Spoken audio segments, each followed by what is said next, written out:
Ladies and gentlemen, colleagues, dear friends, it's a big honor for me to be a part of this esteemed Congress. The topic of my talk today is to introduce to you our work on microRNAs in bone tissue and to show you our own results.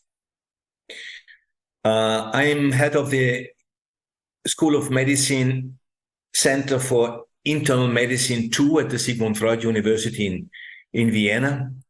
And I have also the chair of bone diseases in the Sigmund Freud University. This is the conflict of my interests. Let me start with principal considerations. We know that osteoporosis affects up to 10% of an average population. And usually the standard diagnosis is made by DEXA, X-ray, and the bone turnover markers. Bone turnover markers, but do not give information on bone quality or bone quantity. Bone turnover markers do not sufficiently reflect also the expected fracture risk of a patient. So that means new biomarkers are needed in the diagnosis of osteoporosis. So what are the microRNAs? MicroRNAs are very short nucleotides.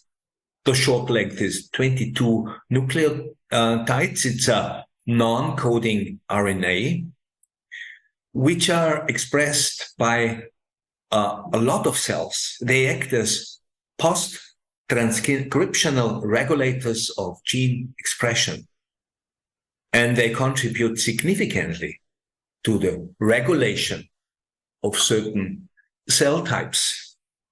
And therefore, we think and we wish that microRNAs could be promising new biomarkers on bone diseases. So the aim of my talk is to introduce our search and description of microRNA signatures in different metabolic and inflammatory bone and joint diseases in humans, but also in animal models, and to correlate them with clinical and imaging findings. So here you can see our main projects. We started a couple of years ago to find the microRNA signatures in male and female subjects with postmenopausal osteoporosis and low traumatic fractures. Consequently, we were looking for the association between serum levels of 19 microRNAs biomarkers of idiopathic osteoporosis and to look on correlations between microstructure, bone histomorphometry, based on biopsies and micro-CT. We looked on the longitudinal changes in bone mineral density and microstructure in an animal model by micro-CT and also ex vivo nano-CT, and tried to find correlations to the serum levels of microRNAs. We looked for microRNA signatures in psoriasis arthritis and psoriasis, and tried to find correlations with clinical and imaging findings. Consequently, we have been performing clinical longitudinal studies exploring the utility of circulating microRNAs in monitoring anti-osteoporotic treatment and for the diagnosis of other types of bone diseases, such diabetic osteopathy, bone degradation, inflammatory diseases, and also in genetic bone diseases. So one of the first work was the evaluation of circulating microRNAs in male and female subjects with osteoporosis and low trauma fractures. We looked in 39 patients with low trauma fractures. And we found significant differences in serum levels of microRNAs in all three subgroups, in male, postmenopausal, and premenopausal women. A set of 19 microRNAs was consistently regulated in all three subgroups. And they were excellent discriminators in the case of 8 microRNAs found to discriminate patients with low traumatic fractures from no fracture patients, regardless of age and sex, with an area under the curve value of 0.9. The 11 remaining microRNAs showed area under the curve values between 0.8 and 0.89. In addition, there were significant correlations between certain microRNAs and bone turnover markers like B1MP, PTH, osteocalcin, as well as bone density. So that we were able to conclude that specific serum profiles of microRNAs are strongly related to bone pathologies. And in particular, one microRNA, the 29B3P, has previously been reported as a regulator of osteogenic differentiation, could also serve as a novel marker for a bone turnover in osteoporotic patients. Here you can see in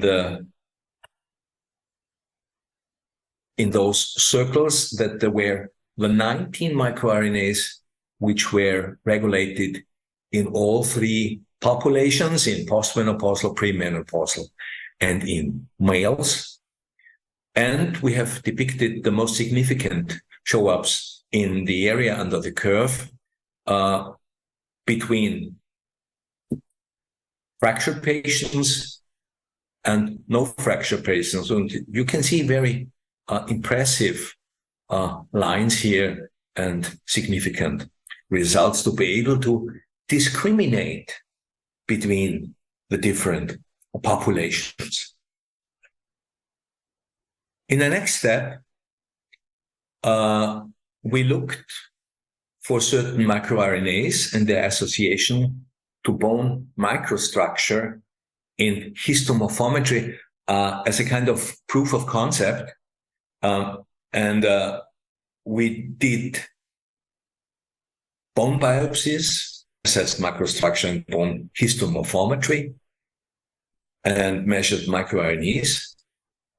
And 4 microRNAs were found to be correlated to bone microarchitecture, and 7 to dynamic histomorphometry. 3 microRNAs showed significant correlations to histomorphometric parameters, as well as microstructure parameters.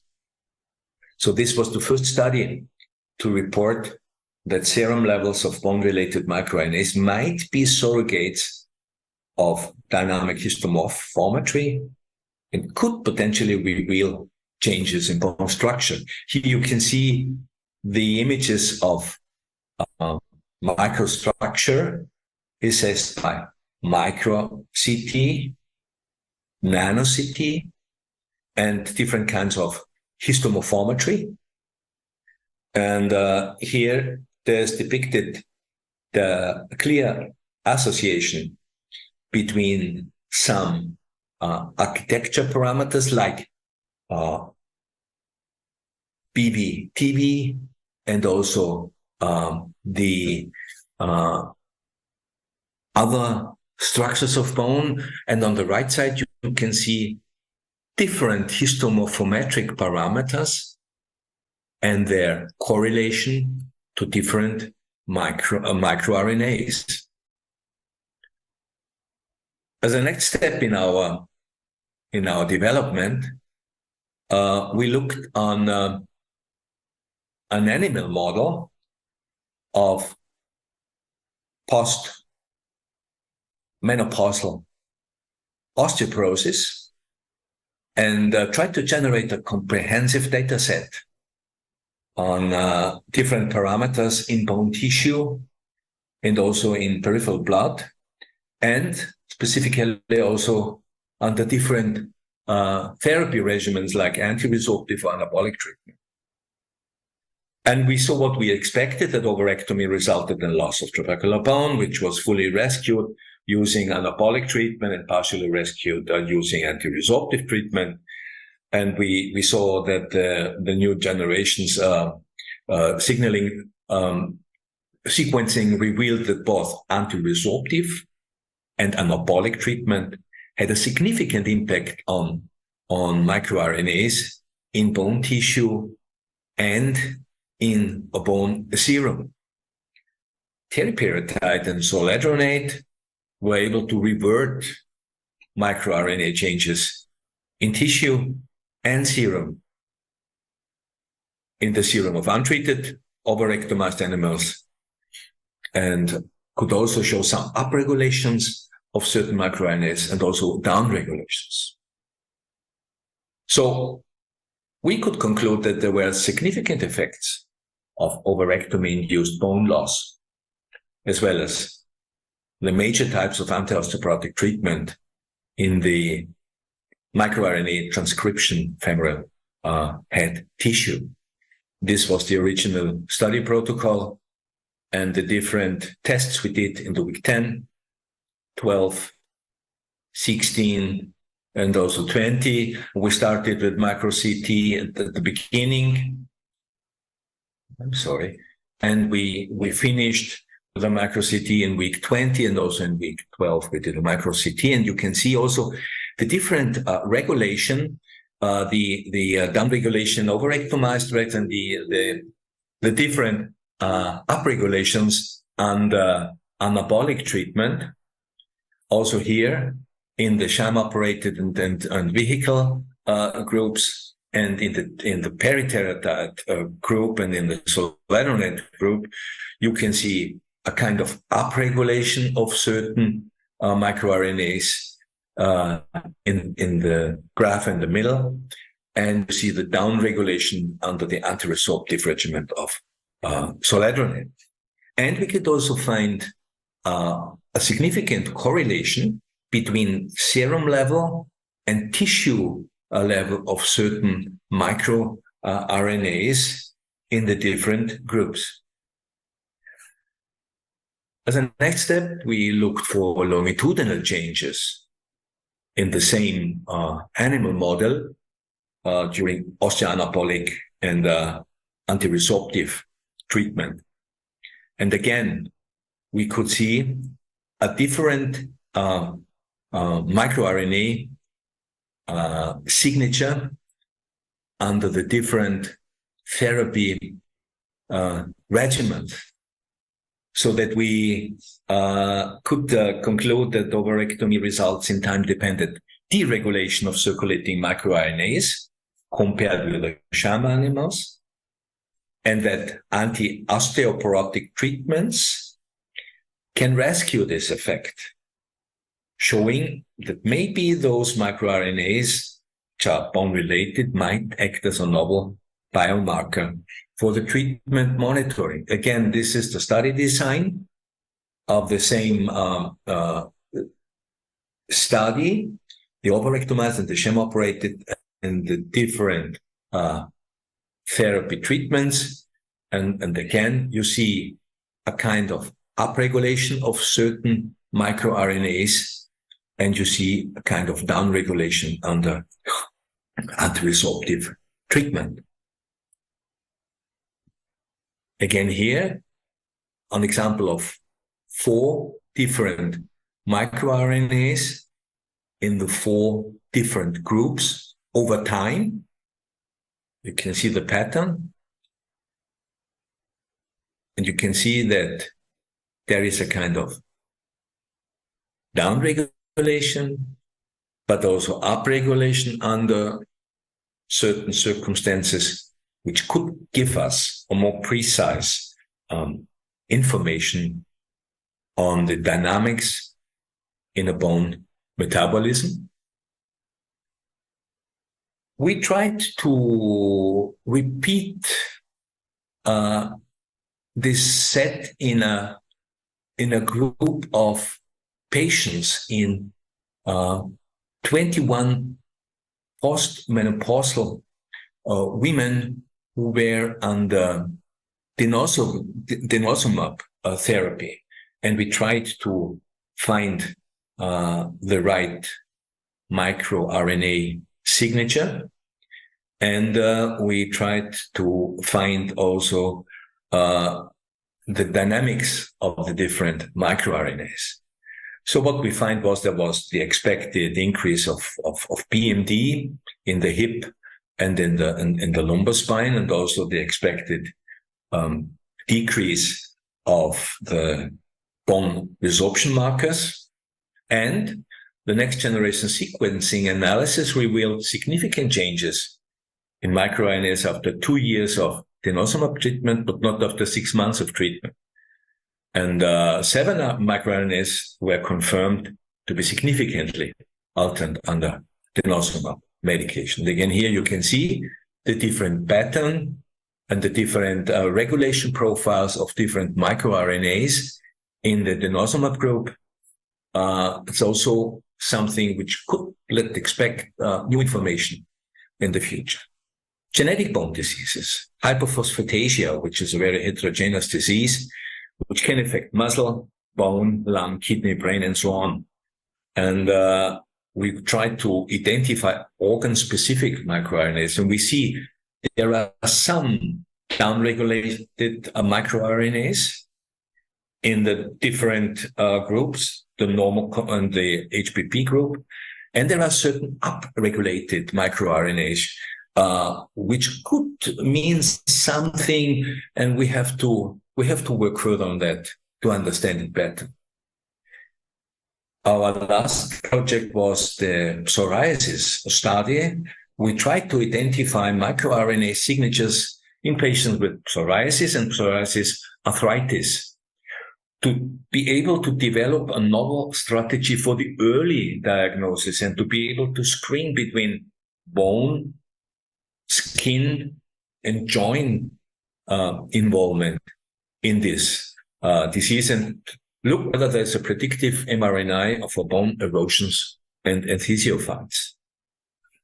And again, we did that on more than 140 patients and controlled persons, and we were looking again for the different microRNAs, and we could find signatures which differ in arthritis and psoriasis patients and controls.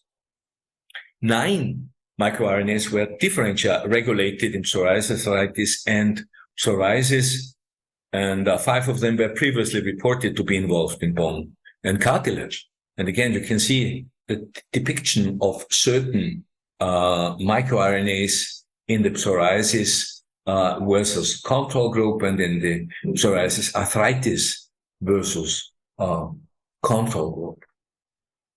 And then here also in the box plot, you can differentiate between the 3 different groups when you look on those 9 different microRNAs.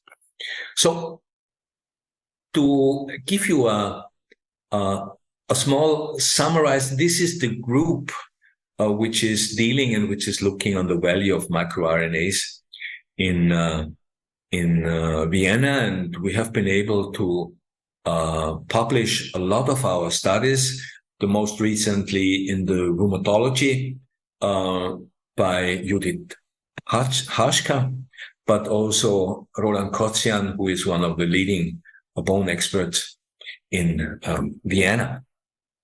So the aim of my presentation was to introduce our search and description of microRNA signatures in different metabolic and inflammatory bone and joint diseases, and to correlate them with clinical and imaging findings. You can see this is an imaging of the Sigmund Freud University in Vienna, which is a very, very modern building.